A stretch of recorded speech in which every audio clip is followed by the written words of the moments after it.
ഇതൊന്ന് മണ്ടൻ പ്രോംപ്റ്റ് ആണ്. നിങ്ങൾ കൊടുക്കുന്ന പ്രോംപ്റ്റിനനുസരിച്ചിട്ടായിരിക്കും നിങ്ങൾക്ക് ആക്യുറേറ്റ് ആയിട്ടുള്ള റിസൾട്ട് കിട്ടുന്നത്. നമുക്ക് പ്രോംപ്റ്റിങ്ങിനെ 3ആയിട്ട് ഡിവൈഡ് ചെയ്യാൻ പറ്റും. Okay, 0 short prompting. 0 means 0, short means example.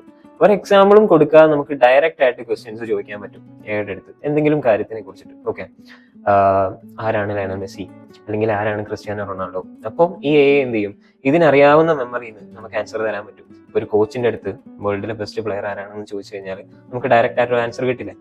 ഇനി അതേപോലെ ഒരു പ്രോംപ്റ്റിംഗ് സ്റ്റൈലാണ് ഫ്യൂ ഷോട്ട്. നമ്മൾ ചെറിയ എക്സാമ്പിൾസ് പറഞ്ഞു കൊടുക്കും, 1, 2 അതിൽ കൂടുതലോ എക്സാമ്പിൾസ് കൊടുത്തിട്ടായിരിക്കും നമ്മൾ നമ്മുടെ പ്രോംപ്റ്റ് കൊടുക്കുന്നത്.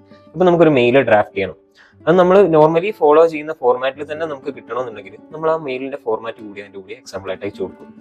ഓക്കെ, അതേപോലെ ഒരു പ്രോംപ്റ്റിംഗ് സ്റ്റൈലാണ് ചെയിൻ ഓഫ് തോട്ട് എന്ന് പറഞ്ഞു കഴിഞ്ഞാൽ നമുക്ക് കുറെ കൂടി സ്ട്രക്ചർ ആയിട്ടുള്ള ഒരു റിസൾട്ട് ആണ് കിട്ടേണ്ടതെന്നുണ്ടെങ്കിൽ നമ്മൾ നമ്മുടെ പ്രോംപ്റ്റിന്റെ കൂടെ പ്രോപ്പർ ആയിട്ടുള്ള റീസണിങ്ങും കൂടി പറഞ്ഞു കൊടുക്കും. നമ്മൾ ആപ്ലിക്കേഷൻസ് ഒക്കെ ബിൽഡ് ചെയ്യുമ്പോൾ പ്രോപ്പർ ആയിട്ട് ഡീബഗ് ചെയ്യേണ്ട സമയങ്ങളിൽ നമ്മൾ ചെയിൻ ഓഫ് തോട്ട്സ് ആയിരിക്കും യൂസ് ചെയ്യുന്നത്. അതെല്ലാം നമുക്ക് PPTs ഒക്കെ ക്രിയേറ്റ് ചെയ്യണം, അത് ഇന്ന ഫോർമാറ്റിൽ വേണം, അതിന് ഇന്ന സ്ട്രക്ചർ വേണം, അതിന്റെ ഡിസൈൻ ഇതായിരിക്കണം എന്നൊക്കെ നമുക്ക് ചെയിൻ ഓഫ് തോട്ട്സിൽ പറഞ്ഞു കൊടുക്കാൻ പറ്റും. ഓക്കെ, അതേപോലെ തന്നെ ഓരോ പ്ലാറ്റ്ഫോംസും യൂസ് ചെയ്യുന്നതിന് അതിന്റെ യൂസ് കേസ് ഉണ്ട്. ChatGPT ആണെന്നുണ്ടെങ്കിൽ നമുക്ക് കോഡ് ഡീബഗ് ചെയ്യാനും ഡയറക്റ്റ് ആയിട്ടുള്ള ആൻസേഴ്സിനും റിസർച്ച് ചെയ്യാൻ വേണ്ടിയിട്ടൊക്കെ യൂസ് ചെയ്യാം. നമുക്ക് ടെംപ്ലേറ്റ്സും കാര്യങ്ങളും ക്രിയേറ്റ് ചെയ്യാനോ വലിയ വലിയ ഡോക്യുമെന്റ്സിലൊക്കെ റെഫർ ചെയ്യാനാണെന്നുണ്ടെങ്കിൽ നമുക്ക് ക്ലൗഡ് AI യൂസ് ചെയ്യാം.